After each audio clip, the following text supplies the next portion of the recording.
Hey there, Ray of Lights. Welcome back to another episode of The Spiritual Gaze. I'm one of your hosts, Angel. I'm your other host, Brandon, and this is our twice monthly podcast dedicated to exploring the wide reaches of spirituality without pretending that it all makes sense. No, I'm also not going to pretend that run I attempted to do at the top there was a failure. Oh, was that a run? I thought you were just screaming. It was a failure. And we also don't like to pretend that we, know everything. No. We don't. In fact, we may not know anything. Well, we may not, but that's okay because you're just here for the vibes. Yeah, that's why you're here, to listen to us and vibe out. Who are you? I'm Brandon Alter. I am a queer, non-binary spiritual healer. I'm an astrologer, a tarot reader, and also a writer. Who are you? I am Angel Lopez. I am a writer as well. I'm a film producer, but I'm mostly an astrologer when I'm here. And I am also just a teacher of metaphysical things. And I'm your husband. Yes. Yes, you are. And this week on the pod, we are very excited. We are going to be doing a deep dive into the astrology of Madonna. So if Madonna isn't your thing, how have you been listening to us for so long, honestly? Why have we talked a lot about Madonna? I just feel like the Venn diagram of like people who are into the spiritual gaze and people who are into Madonna is just like basically two overlapping circles. Yeah, I guess that is true.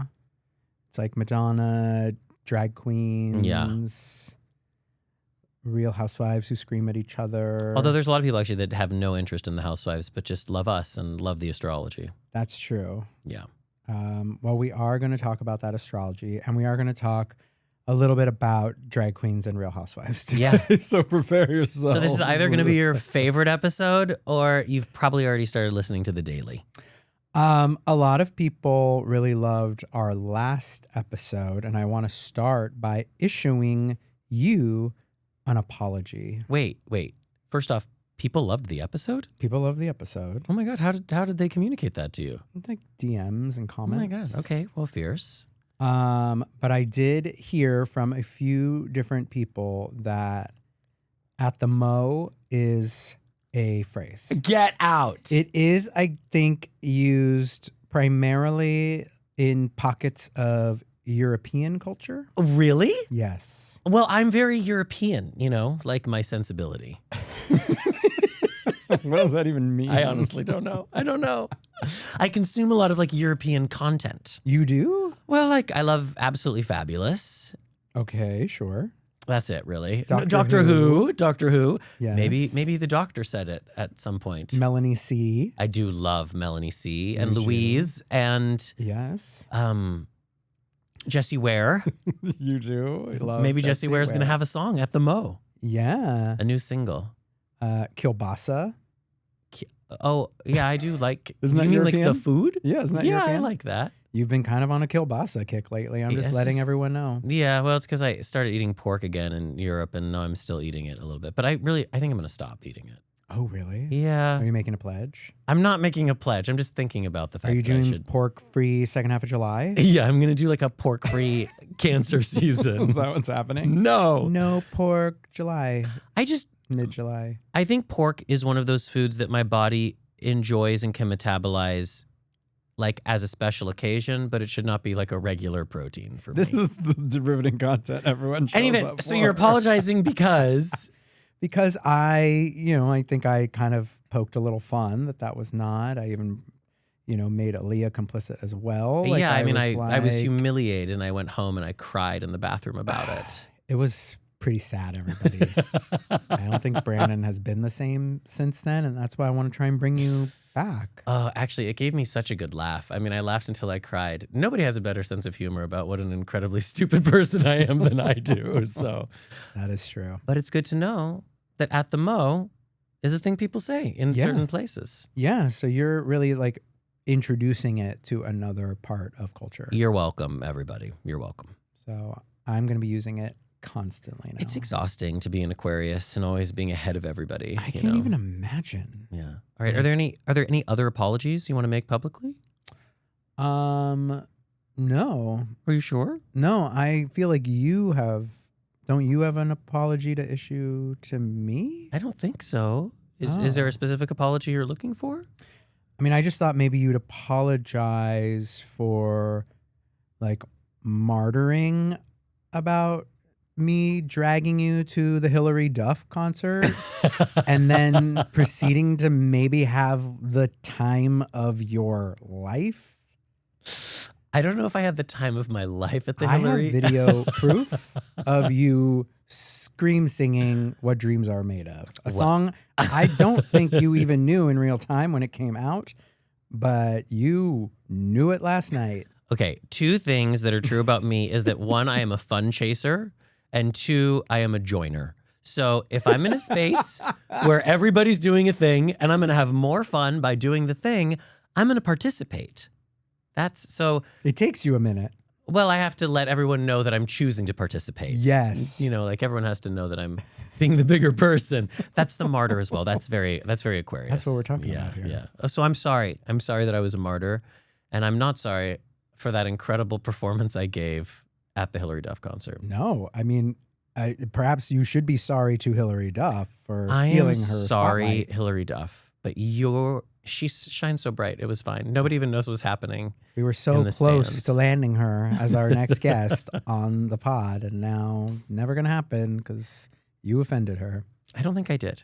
No, but that one woman who was like really giving performance. Yes. Remember during one of the songs? Yeah, she was lip syncing the whole Breathe song. in, breathe out. Yeah. Her friend fully had her lit up and was just she did an entire lip sync to that number in her seat. It was almost she hard wasn't for even me to like watch watching. the stage. Yeah, she wasn't even watching the concert. I hope I can find her. I'm going to try and see if I can find her on social medias because I'd like to see that performance. Yeah.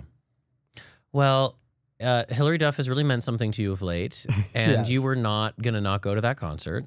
And I so wasn't. you did drag me a little kicking and screaming, but did. once I got there and the tequila was coursing through my veins, I really let myself go. Ordered a double. I breathed in, I breathed out.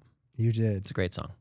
You know what? It is a great song. And Hillary Duff she's a very charming Libra. She has Venus in Libra, and you can tell because she's gorgeous. She's gorgeous. Yeah, she is. And she like moved very like feline-esque.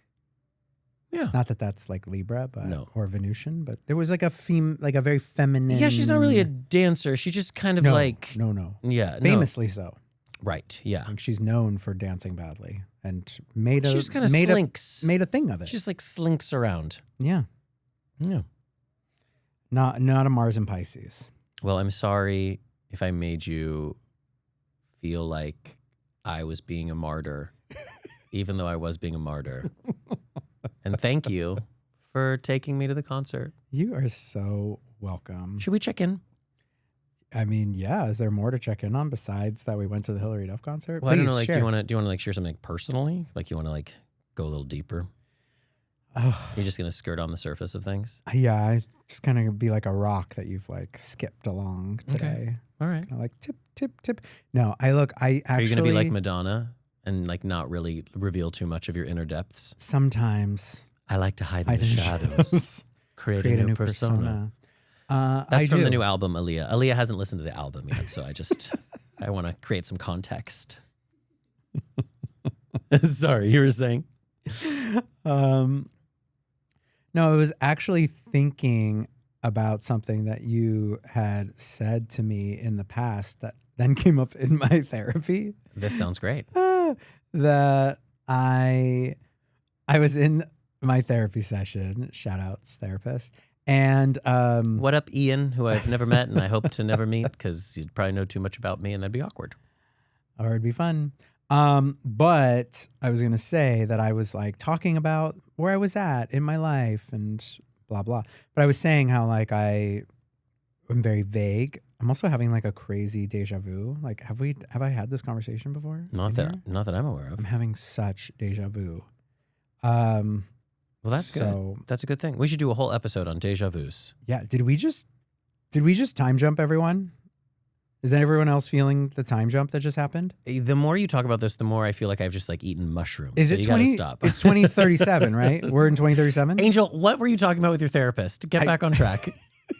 Okay, I was talking about just like how I can sometimes talk in like a general vague way about like how I'm feeling or how I'm doing. Like he'll be like, so tell me what's going on. And I'm like, yeah, I'm doing really good. I'm feeling really alive right now. And like, I'm really on top of my healing. And like, you know, I'm just like really talking to my healing self in a way that's super helpful right now. And it's making me feel good. I'm so familiar with this syntax. I'm so familiar with it. But it reminded me of a time in the past where you had kind of kindly, gently said to me, like, I feel sometimes like in the show, you share in this very kind of vague way about yourself.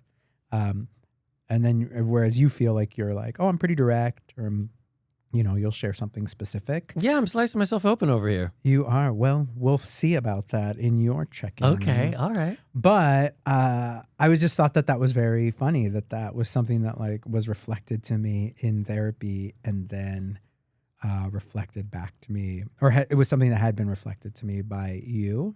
So all that to say, I'm doing really well. I'm like on my healing journey, feeling really good. I'm hiking up the mountain of healing. So Ian called you out on that? Yeah. He was like, wow, Angel, like you're paying for this session. So like, I don't care, but you've spent the last 10 minutes basically saying nothing. He was like, I just don't really know how you're feeling about anything right now. And then I think I got quiet and then like just started to cry. And I was like, I don't know how I'm feeling. Yeah. But if anything, you know, we've been working a lot on me getting more in touch with my anger. And I think it's been working. Yeah, you've been really angry at me over the last week or two. I apologize. It's okay. I think you are my first resource. I'm your safe space. And also just the person I see the most. So you're my practice shot. Well, you're doing great. And you trigger me a lot. Let's be real. Yeah, of course. You know, both. I'm your I husband. think on a spiritual level. It's just like a spiritual process. Well, my moon squares your sun. Yeah. And my Mars is conjunct your sun. So that really, what that means, everyone, is that my sun, my literal identity and personality challenges Brandon's emotional world. It does, actually. And that's how you stay together for 16 years. It's true, actually. Find someone who really challenges you at the core of who you are. Well, because a square is a challenge, but it's not an obstacle. It just grows. It grows me. Yeah. You know, my Capricorn moon likes to keep emotions like very contained. Really? Yeah. You don't say. Okay. And your emotions are unwieldy. And that challenges me to create like a bigger container to hold space for you. And also a Capricorn moon, I've often said this about myself, like emotions are a problem to be solved, which is not healthy. I'm not saying this is healthy, but that's like one way a Capricorn moon can approach these things. And you don't see it that way. So when you're like in your emotions and I'm like, here are a bunch of solutions, you're like, I don't want a bunch of solutions. I just like want to be here in the emotion. Yeah, I just want to feel. And that makes me very uncomfortable. I know. And that's why we're here right now. On this podcast? On this planet. Well, yes, correct. It's part of our karma. Part of our purpose. It's part of our karma. We're in the present. Our destiny. Wait, what was the second thing you said? Sun, moon, and what was My that? Mars is conjunct your sun. Oh. So your identity makes me mad. No, cool. No. I mean, who you are actually, like your sun, your like soul's essence. Yeah, it inspires motivates me you to action. Yeah. Yeah. Like you want to be me.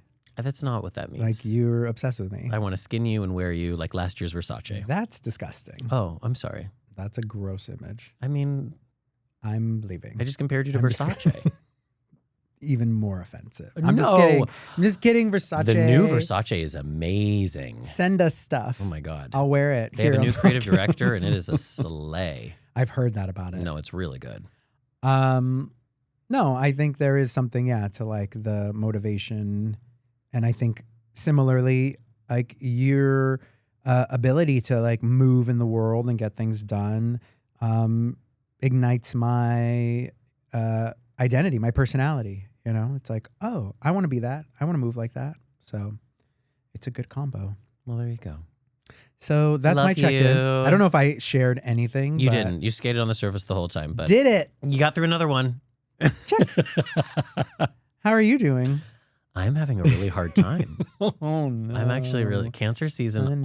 I think if we like had like a clips reel of me sharing a check-in in every cancer season over the however many years we've been doing this podcast, you'd hear me go, every year cancer season rolls around and it just has its claws around my throat. It's well, just guess what? what? Cue the reel. We don't have one. I know, but yeah, I'm having a hard time. The summertime sadness has me. I also am like, kiss me now before you go. I'm struggling to like be back after our like beautiful European vacation. I'm just feeling a little stuck. I'm feeling like I want a bigger life. I want things to change. I just am very frustrated with myself and with the people around me. And I have an expression. I'm famous for this expression. It goes, if everywhere you go, there's a problem, you're the problem. And of late, everywhere I've gone, there's been a problem. So I'm taking my own medicine and I'm looking at myself and trying to understand why I'm the problem. And so... Is that why you brought a mirror today? So you can look at yourself? That was not my mirror. That's the mirror that lives under this table. It's provided by the studio. Allegedly. I actually have a cute little compact mirror. It was my mom's. It says Tamara on the front, and I do carry that with me. But that is sweet. There are mirrors everywhere. Your phone is a mirror. That's true. A black mirror.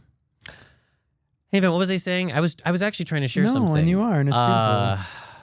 That you are recognizing that everywhere you go, like the problem is there, and perhaps it's you. And so there are three things consistently that have always helped me change my life when I feel like my life is unchangeable. One of those things is nature, getting out into nature. And I just took the dog for a nice long walk in the woods yesterday, and we stumbled upon some deer and some butterfly, and that kind of helped open me up a little bit. Mm-hmm. The other thing, of course, is like my spiritual practice. Like the more connected to the spirits I am, the more power I feel to change my life. But also writing is the only spell I know that when you are committed to writing something, whether that's a journal or a screenplay or even like a poem, you are changing the fabric of your own narrative. And that it's like throwing a stone into a pond. It has a ripple effect. So I'm returning to my discipline around the musical, and taking some time away has actually been really useful because I'm able to not be so attached to aspects of it and trying to just make it better. And that's okay if I cut things that people have never heard before. And that's what the 20-year anniversary production is for. We just trot those things out, but that's kind of where I'm at, is just there's two parts of me. There's one part of me that wants to blow up my whole life and move to Madrid and have just like a completely different experience of being alive, even if that turns out to be a horrible mistake. Mm-hmm.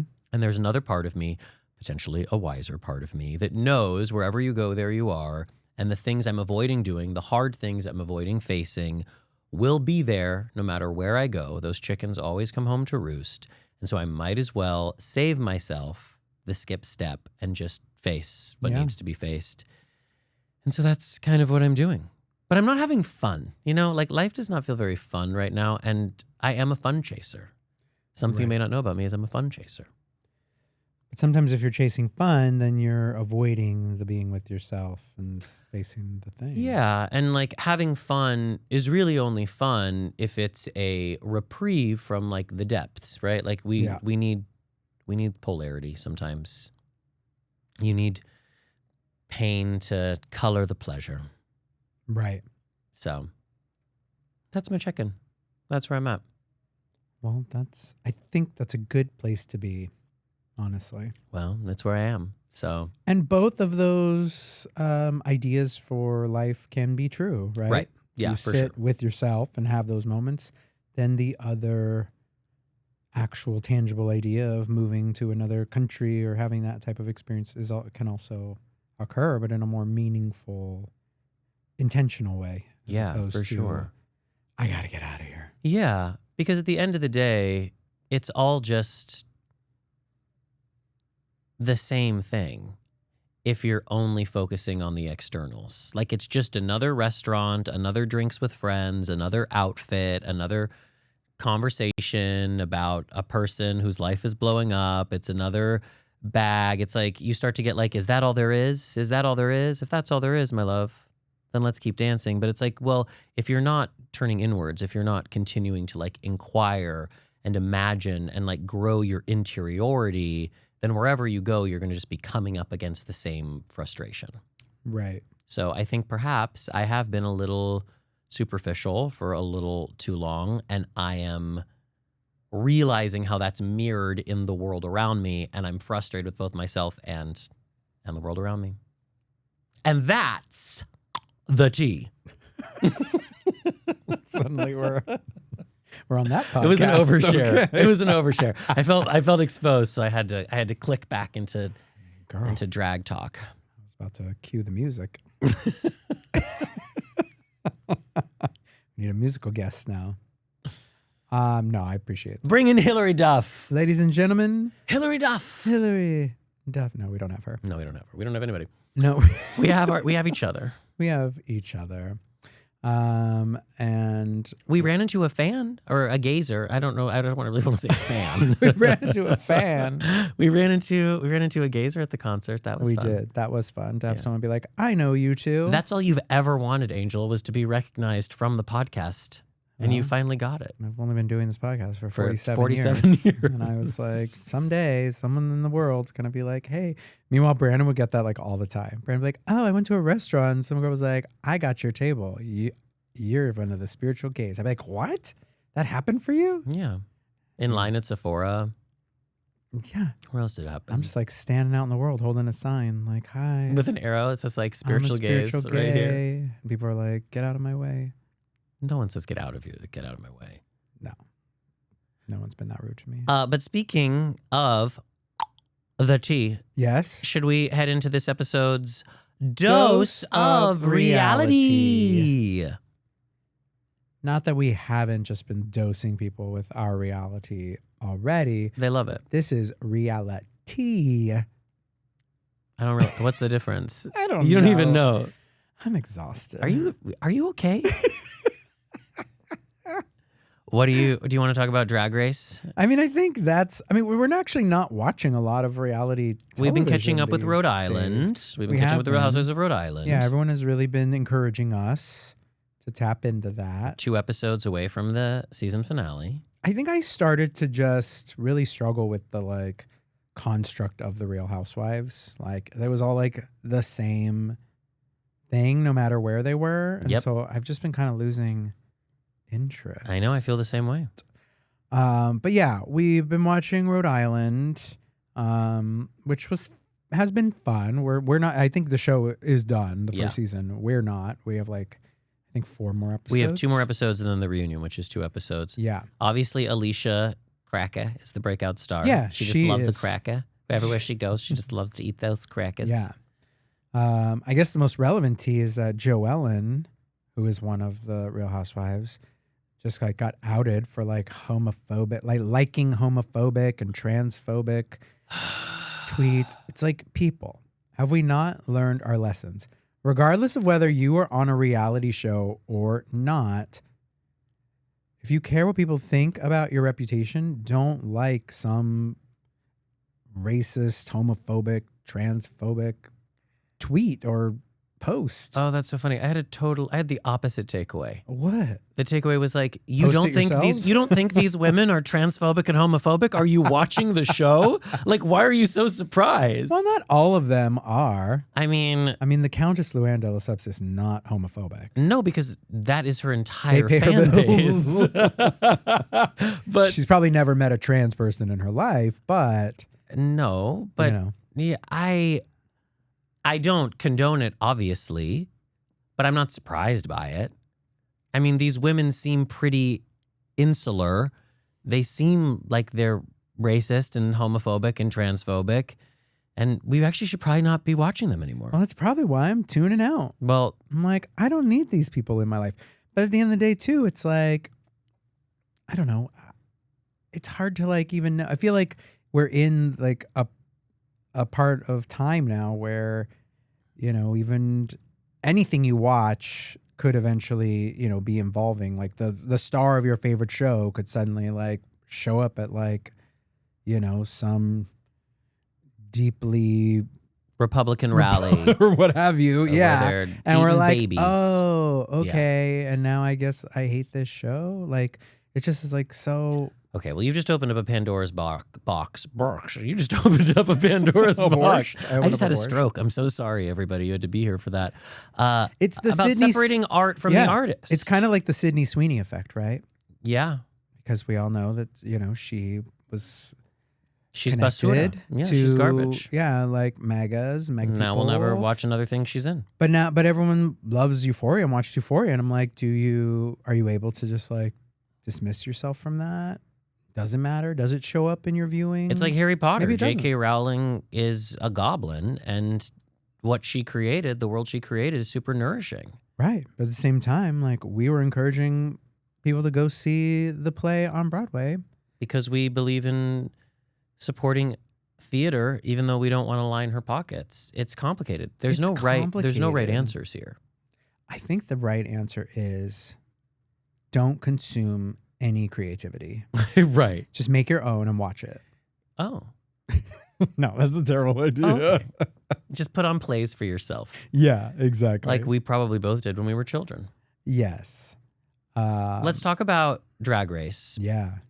I want to just tell everyone that Kennedy Davenport of the Davenports did a lip sync performance to Ladies Who Lunch that is one of the most incredible drag performances I have ever seen in my entire life on this planet. Yeah. And I don't think that musical theater is easy to lip sync to. And she really, I wish there were like an unedited version of it that we could watch, because they keep cutting away from her to the other queen she was lip syncing against, who, like, God love her, was not serving at nearly the same level. No, she was doing her best. She was doing her best, but like, yeah. Yeah. It was like watching a surgeon operate and watching a child play Operation. On the same stage. Yes. At the same time. And you were like, why am I watching a child play a game when I could watch somebody in the surgery I don't theater? like to watch surgeries. No, it's a metaphor. Understood. No, it was unbelievable. It was amazing. It was amazing. Yeah. In fact, if you haven't watched it, pause us now. And just go watch it. Kennedy Davenport, Ladies Who Lunch. I'm sure it'll show up somewhere. And then, if that wasn't great enough, she then did a performance of Deborah Cox's Nobody's Supposed to Be Here, the remix, with her niece. Her drag niece, not her biological niece. The way she kept like just so earnestly calling her niece. She was like, and I have to go up against my niece. It was like so like because drag touching. Family is real family. Of course. Chosen family, in fact, is sometimes more meaningful than oftentimes more meaningful. I just forget that in queer families you can have a niece. Yeah. Like I want a queer niece. Well, we'll go find you one. We can make that happen. That just seems like a beautiful relationship. Also, I just want to remind you that you have a biological niece, my brother's daughter. Her name is Olive, and she misses you. So, you don't have to go looking so far. You know what? And I could beat her in a lip sync. You could beat her in a lip sync. Yeah, if I was we had saying to you lip sync could beat again. her. Like, I'm sure she'd let you. Like, isn't she like 3? This is never too young for drag makeup. My brother would be into it. We could drag her out, honey. And then you could lip sync against her. I think that's just called Halloween and like painting her as a clown. Yeah, that's Halloween is straight drag. It's the straight culture's drag. All right. Well, this year for Halloween, I'm going to paint her like Nicole Kidman in Practical Magic. I mean, that sounds amazing. In honor of the sequel coming out. Oh, yeah. That is happening. Not that that's good Nicole Kidman drag. We'll do her as Satine from Moulin Rouge. That's better. That's probably really that's better. Inappropriate, though. Could you do her from, what was that latest thing that Nicole drag. Kidman was in where she's like the like chief like forensic Scarpetta. She's like a medical examiner. Only if you're going to dress as Jamie Lee Curtis. You know I would, with my tits out. And yeah, I'd love to. So good. Okay, we've digressed heavily because the point is Kennedy Davenport did this amazing lip sync, as did her niece Akaria, to Nobody's Supposed to Be Here. It was truly also a lip sync for the ages, the way the two of them went toe to toe Toe to toe. with each other.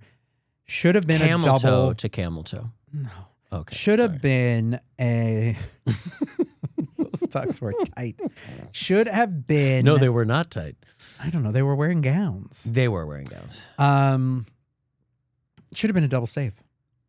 You just spoiler alert.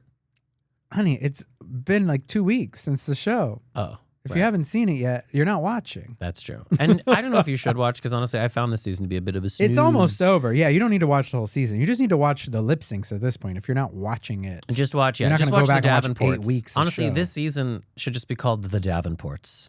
Honestly, that's a reality RuPaul's show. Drag Race, The Davenports. I would get behind that. 100%. All right. Well, I think that's really all the reality TV we're watching. Let's get to why we're here.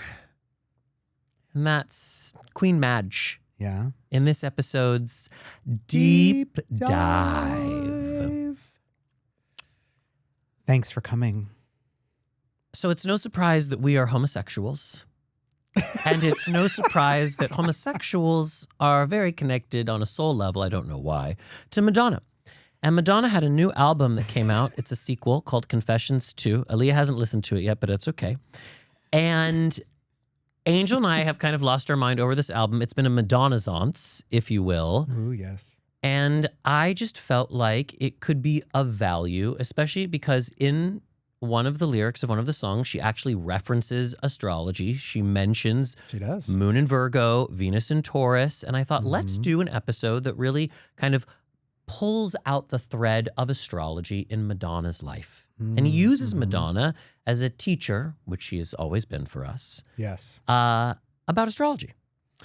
Look, So that's what we're going to do. are two things I love in this life. One is astrology. The other is Madonna. Oh, but me and Coyote would mean nothing to you.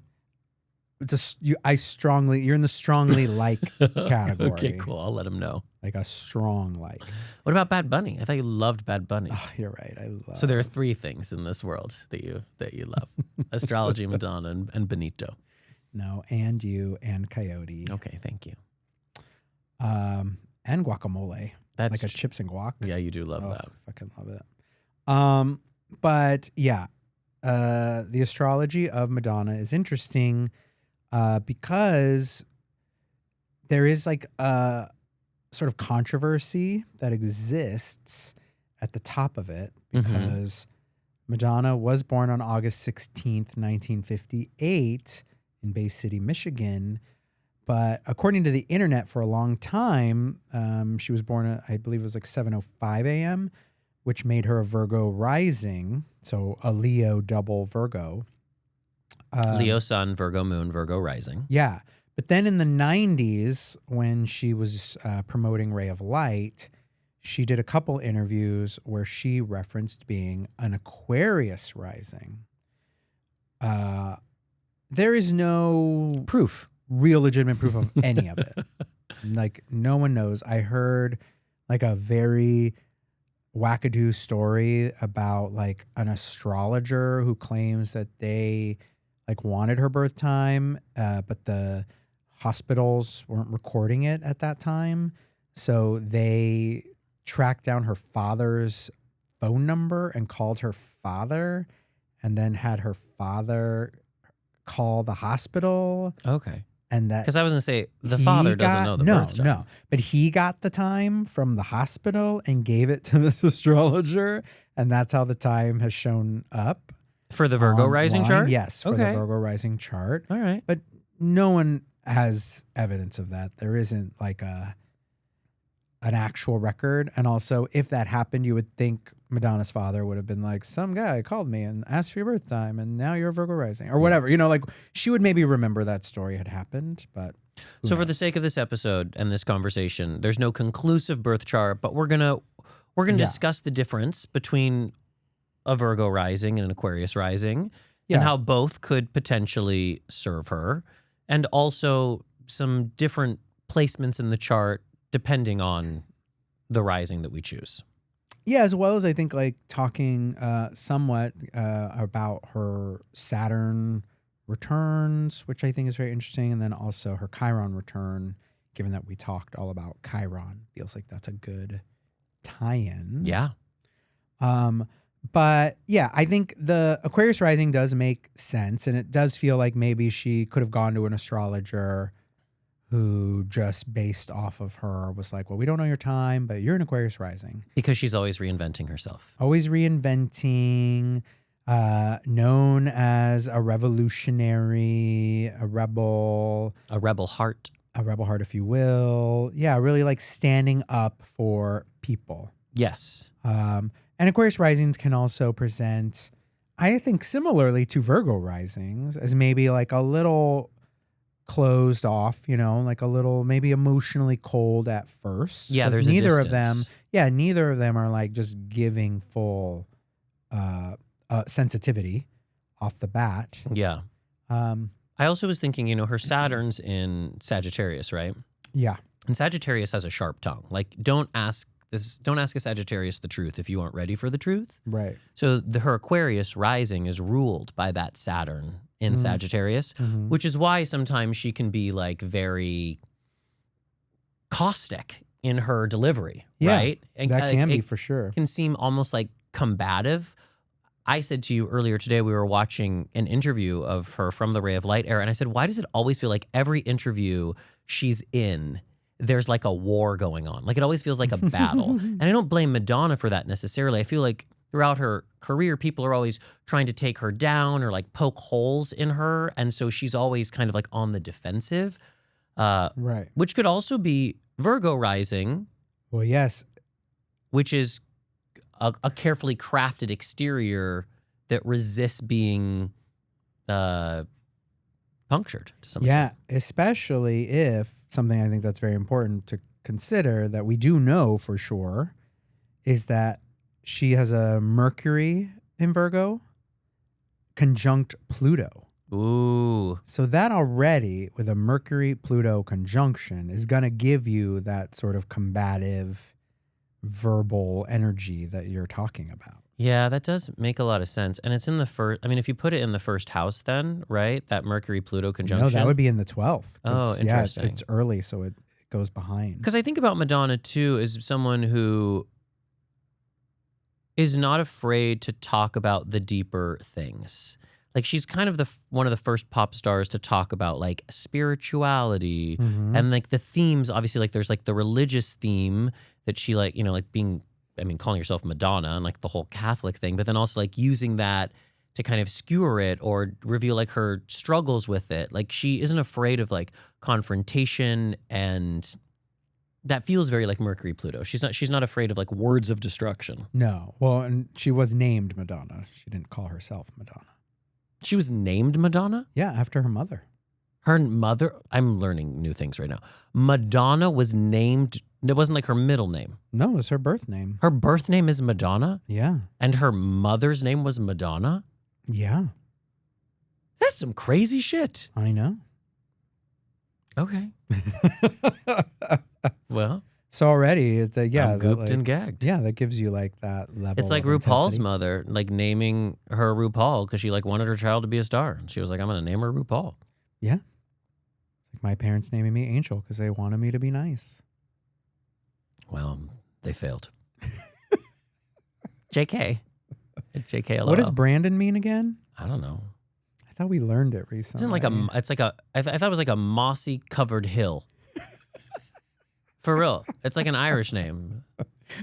For mossy covered hill? Yeah. I think it's like an old Irish word. So your parents wanted you to Diva, my parents, wear green? It was 1985 and they were like, what are the most popular names for a boy? And I'm Brandon. Wow. So there you go. That's what it feels like for a girl. So yes, she was born Madonna. I think that what's interesting about her as a Virgo rising and with that chart is that it puts a lot of her placements in the 12th house, which you and I are both 12th house suns. It makes her a 12th house sun. Yes, and maybe we should do a little side quest about 12th house suns. Yeah, because the 12th house is a house, it does rule like spirituality, imagination, illusion. It can sometimes be seen as like a hidden house. It had a really, really dark reputation for a long time. Oh, you And mean when it still- was called the House of Undoing? the House of Undoing and enemies. Yeah. They were like, I mean, I remember like when I was first Secrets. reading about being a 12th house sun, and it's like, you're going to end up in an institution or jail. And I was Yeah. like, what? I was like, this is terrible. Yeah, and you may still. I mean, how do you know I haven't already? How do you know this isn't a dream you're having? And if it is a dream, would that make it any less real? Just crafted a life that feels like I live in an institution. The 12th house is a place where the things that you don't deal with end up getting shoved inevitably to be confronted. Right. So it's a place for like the psyche. Yeah. It's a place for the invisible world, spirituality. But if you think about like the original astrologers and the world in which they were living, things like your psychology and your spirituality were things that got in the way of just being a good cog in the wheel of whatever civilization was right, at that yes. time. So I think that's why it got its rap. But as contemporary humans, we know that psychology and spirituality, as I shared in my check-in, are basically the foundation of like a happy, satisfied life. Mhm. That's not to say that the 12th house can't also speak to hidden enemies or Right, of course. methods of your own undoing, Yeah. but we are our own worst enemies at the end of the day. And the 12th house speaks to that inclination that which refuses to be uncovered in the 12th house will inevitably undo you. Right, because it will show up in your life. Unconsciously. Unconsciously. And that's maybe the best word for the 12th house, which is the unconscious. Yes, yes. And wasn't it Jung who said, the unconscious, if not made conscious, will continue to undo you? That's a grave paraphrase. I'm sorry, Jung, but it was something like that. I thought it was Old who said it. Old? You're so dumb. No, but I do think like if you think about the 12th house sun, like the sun as like the symbol for identity, Yes, right? yes. Like a 12th house sun is like constantly trying to like make identity out of the unconscious. Mm-hmm. It's like I want to deeply probe into the depths of understanding for myself so that I Yes. can like really figure out who I am. And I think that that's something you and I share as For 12th house sure. suns. Yeah. But I actually do see Madonna as that type of person. Like, Yes. it's part of her just identity now. She's always wrestling with herself to reveal, uncover, and own herself, Yeah. even as the self keeps changing. Mm-hmm. Yeah, so maybe it isn't Aquarius rising. Maybe the reinvention that she's famous for is just that 12th house sun, which is like continually probing the depths because of that Mercury-Pluto conjunction. Yeah. She's not afraid to be having those like Plutonian conversations with herself Yeah. in the invisible So, world. I'll give you a couple of her other aspects. Okay. She has a Leo sun that trines her Sagittarius Saturn. Okay. So I think that She's not afraid of actually- hard work. She's No, not that afraid of helps. responsibility. She's not afraid to Exactly. like be Saturn, to like be a boss, to like be a man, you know, like Yeah. she's not been afraid. Like, I mean, she's been like a sex symbol and like, obviously she's a woman, but she has been someone who's not afraid to take on things that are more traditionally patriarchal. Exactly. Yeah. Yeah. She also has Uranus square Mars in her chart, Mars and Taurus. She thought was interesting. Where's the Uranus? In Leo. Oh, is her sun close to that Uranus? No, or no? they're just not. co-present in the sign. Yeah. Okay. But also that Uranus, just in the same sign as her sun, could also speak to the reinvention, right? Completely. Like she keeps changing the identity. Yeah, I think so. And the Mars and Taurus, she just like wants to be comfortable, but she keeps changing her identity and her relationships. And so it just like keeps creating more work for herself. Yeah, she also seems very stubborn. You think? Yeah, she gives stubborn. Yeah, she's very stubborn. But all So- fixed signs are, Right. myself included. True that. And then she has her Venus in Leo square Neptune in Scorpio, which I think does speak to her challenges around relationships. Yeah. That is definitely a part of her lore. Yeah, that's interesting. Mm-hmm. That's yeah. I'm just kind of thinking about like Neptune and Scorpio. It's like it conceals the depths, or like she's projecting that like somebody has depth because she has depth, but they actually don't. You also probably like don't know how deep you are until you do. Until you get into those relationships. Yeah, and then suddenly you're like, how did I swim all the way out here? I mean, do you think she and Sean Penn were having like really deep conversations? Of course. Do you think she and Guy Ritchie were? No. Yeah. I don't think Guy Ritchie's that deep. I don't think he is at all. No. No I've offense. seen his movies. Yeah. He's not coming on the pod. He's not listening. Yeah. Drag him. Okay.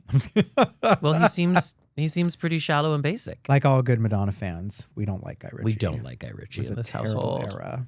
Who are of her life. her other famous relationships? Well, she has a lot. I don't even want to go all the way. Sandra Bernhard. Sandra Bernhard. I mean, I don't think they were a love affair, but No. but you know, They had a good time. yeah, she loves a famous lesbian, Rosie O'Donnell. She does love Rosie O'Donnell. Well, they Still her bestie. came up together, yeah, in a league of their own. But I do think it's interesting. Yeah, but she was with this guy Carlos Leon, who's Lourdes's dad. Warren Beatty was like a big relationship for her. Warren Beatty seems deep. Maybe.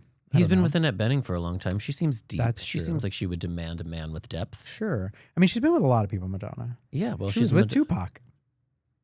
Wow, I'm learning a lot about Madonna that I didn't know today. Yeah, sadly, he was supposed to be on her Bedtime Stories album. He like recorded it. You can find the recording, actually. It's great. Really? And then they like pulled it at the last minute and replaced it. But it was when they were together. I want to go back to the 12th house sun for a second, though, Sure. because we were talking about this earlier today, and you asked me a question about the 12th house that I said, stop it, save it for the podcast. So I want to reopen it. And it was about like a sense of being unknowable.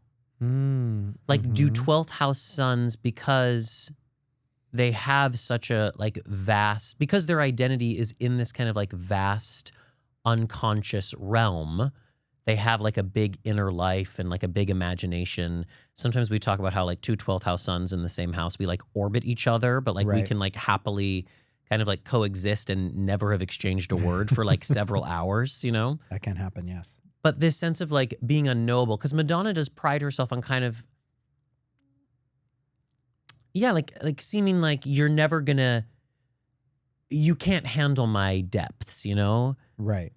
And even this latest album, like where she's like a teacher and she's like giving us this like esoteric knowledge, it's kind of like she's just like dropping little bits of it, because it's like you can't handle like it's like the tip of the iceberg, you know? Right. Or she's going to like, give you kind of like the headline of what the depths are and then use a song to try and take you there. But the song even still isn't going to fully reveal everything No. that's going on. So my question for you is Angel Richard Lopez Jr. As a 12th house sun, do you feel inherently unknowable to others, not to yourself? I think actually there, to a degree, I do feel that way, but I think that's at times some of that undoing, that it doesn't come from a place of like, you know, I'm just hard to fully understand. It sometimes comes from a place of like, nobody gets me, you know? Mm-hmm. Nobody knows me, if Right. you will. Which is just your like childhood trauma masquerading as an adult protective mechanism to keep Okay. people from getting close, Wow. so they don't abandon you.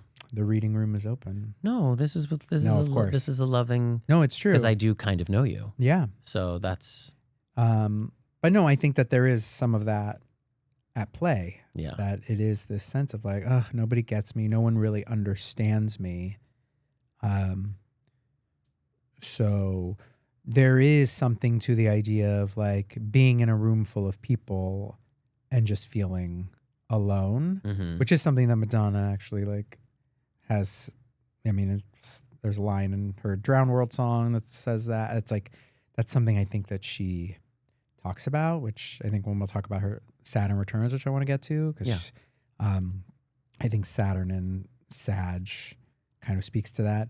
as does her Chiron in Aquarius, which I think is even more so indicative of that. Yeah, which is probably what degree of Aquarius is it? I believe it's early.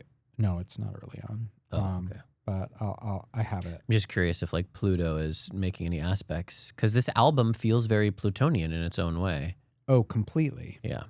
But yeah, I think it's like very just interesting. Yeah. But I also feel like probably to connect to that. Yeah, probably a lot of queer people feel like unknowable, right? Because there's that like history of hiding yourself and then like being in a room and being like, nobody knows me or it's not safe. So it's like, is it the 12th house or is it just trauma? Right. I mean, what about you? Yeah. You feel unknowable as well? For sure.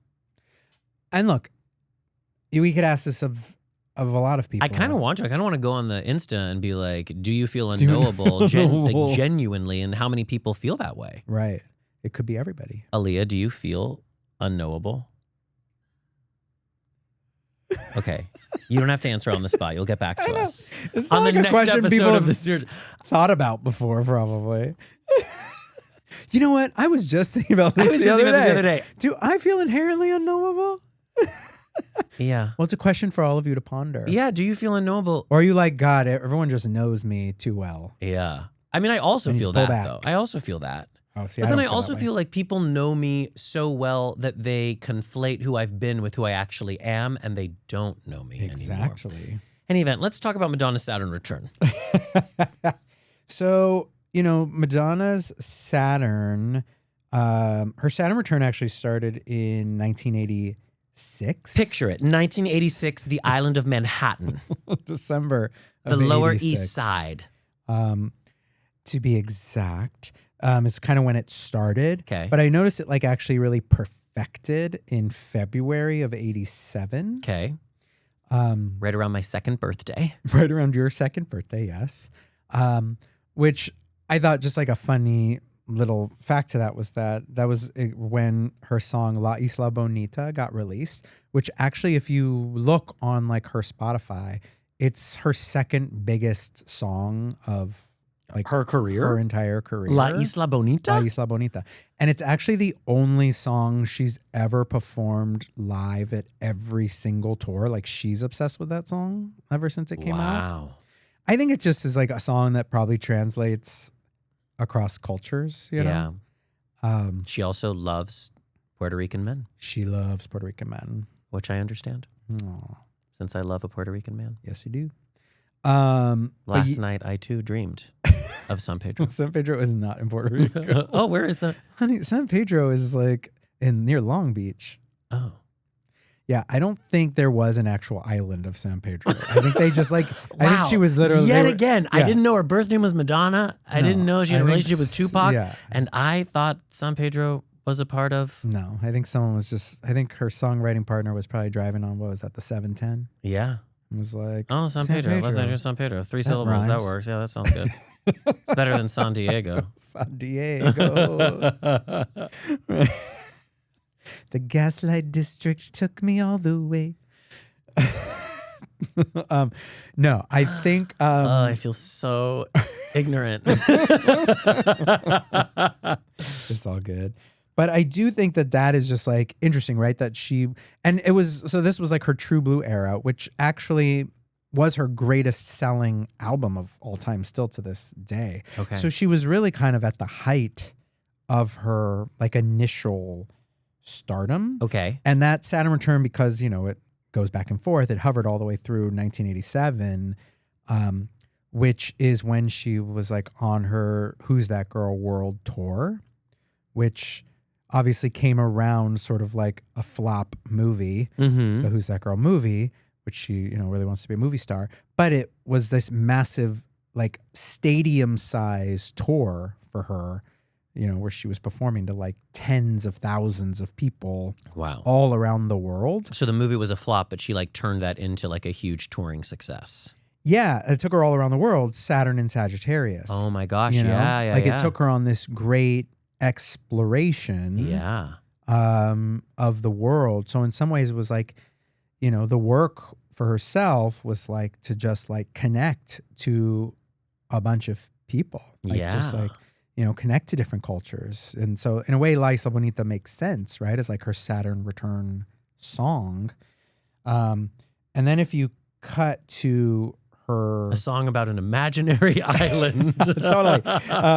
But that was actually also when she was going through a divorce to Sean Penn. Okay. Also. All right. So that's like a very just on the nose Saturn return For sure. story. Yeah. That you're going to go through massive changes, right? Like huge career status, but also the relationship that you want just shatters completely. And it was very tumultuous. There was, stories of like physical abuse and all of these things.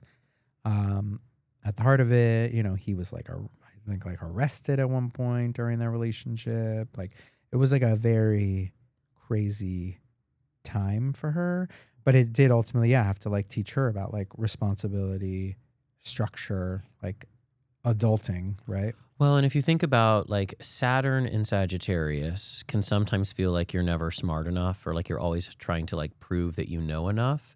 And it can be easy perhaps to try to outsource a Saturn, like to let the man be the teacher or like a relationship partner be the teacher. And obviously Sean Penn's older than her. So maybe there was like a bit of, I say obviously because we've all seen what he looks like recently. But no, like maybe she was like trying to let him be the teacher and then she realized like I have to be my own teacher or I can't let somebody else like supersede my own knowledge about myself or about the world, right? Like taking back that responsibility. Right. Yeah, possibly.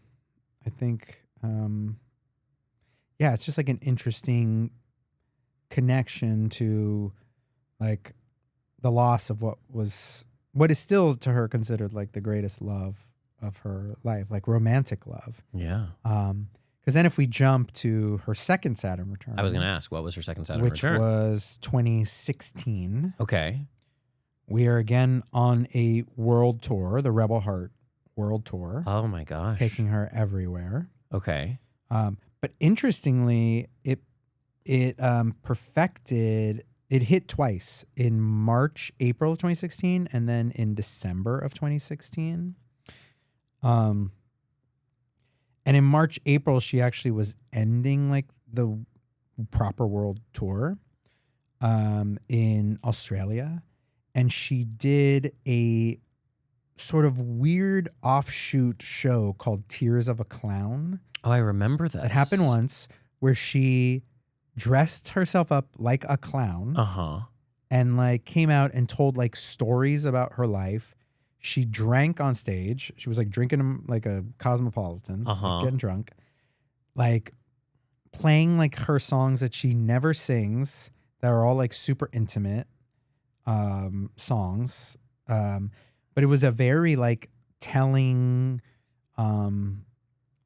almost like breakdown / breakthrough ish moment for her, and really like stripping her sort of the pretense away of who we knew her to as, be, and just kind of like letting it all hang out, be very vulnerable as she can be, because she was also like playing a clown.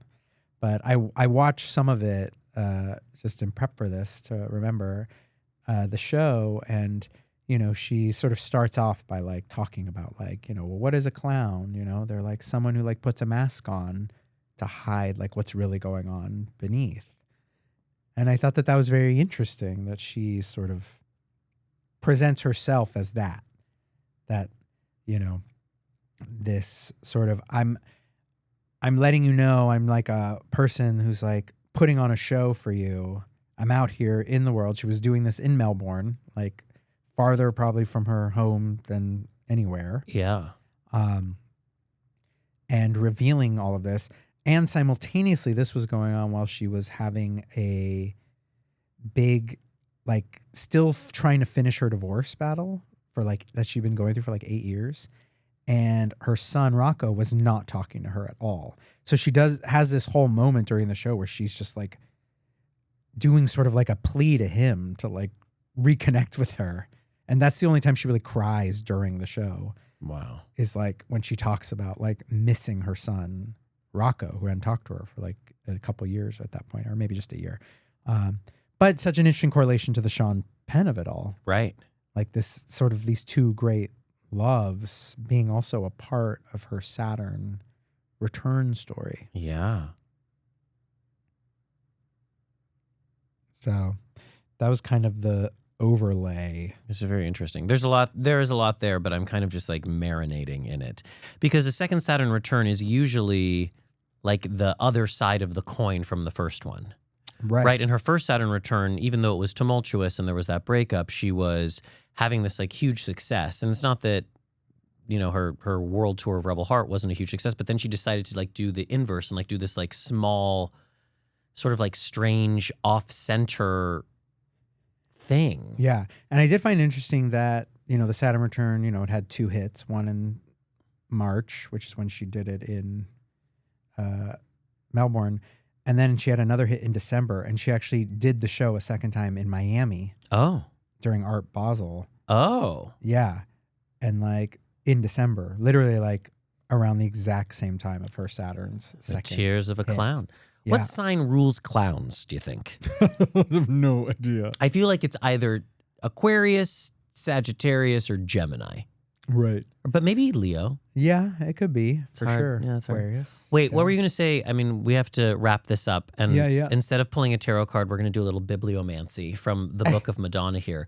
But do you want to just speak briefly to her Chiron return since you teased that at the top of the show? Yeah, for sure. I mean, I think, look, there's a lot in here of it all, but I do think like as far as just her astrology goes. Because she has Chiron in Aquarius. Yeah, she has Chiron in Aquarius, which I do think is like a wound in connecting with the collective. Yeah. Right? With large groups, feeling like she really belongs, which seems funny, right? Like counter to how we would imagine Madonna. Oh, not at all. I think Madonna kind of like... I just mean as like a superstar.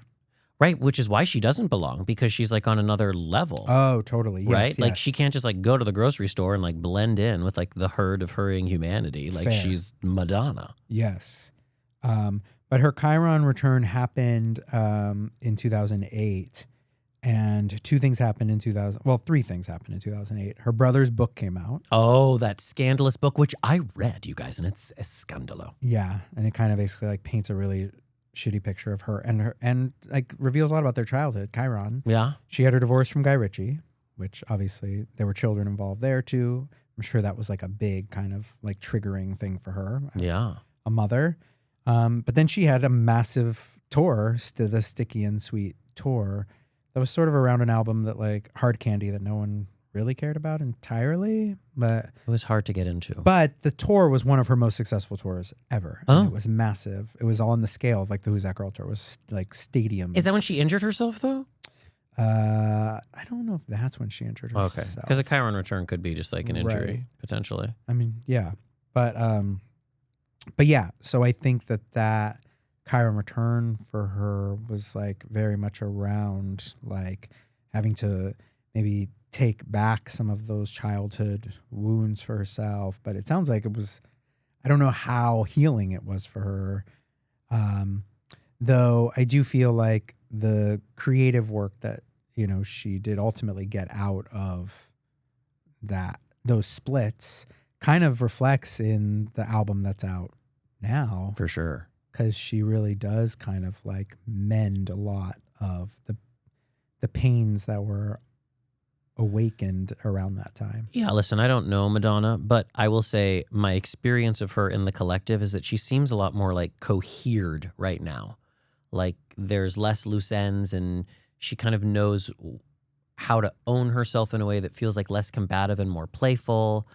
I know for a long time, like she didn't drink or like smoke, and then she moved to Portugal. It seems like that kind of loosened her up a bit. And she's like, that's like maybe the Virgo rising too. Like you learn not to like hold your identity so tightly, but to just like kind of, because the Virgo's the mother and the child, which I think is ironic when you think about the fact that her name is Madonna, right? Like that's the most classic mother and child we can think of. Okay. Well, I hope this was interesting. And if not, I don't know what to tell you. I wanted to, so we always pull a tarot card, but I thought instead it would be fun to do bibliomancy. Oh. Bibliomancy is something you can do with any book.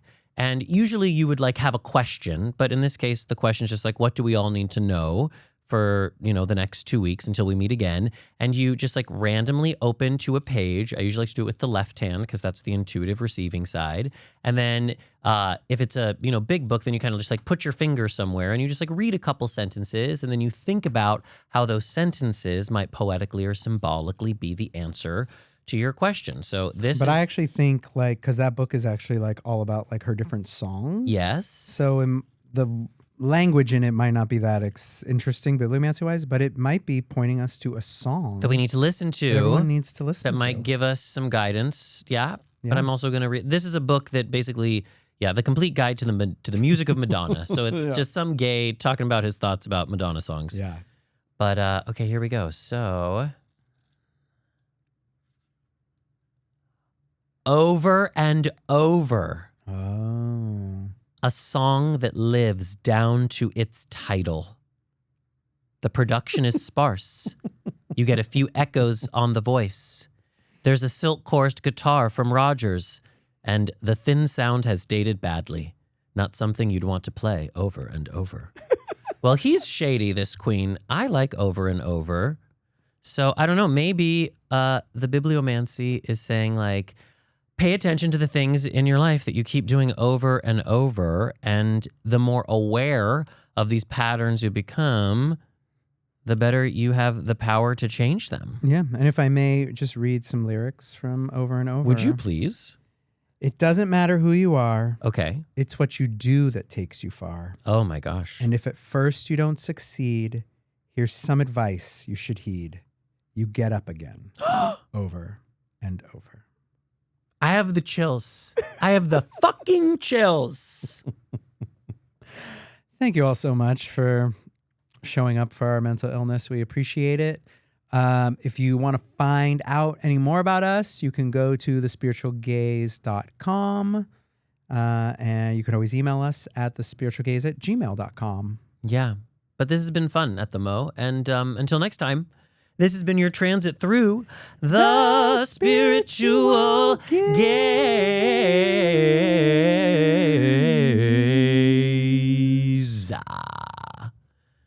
That's how you do a run, bitch.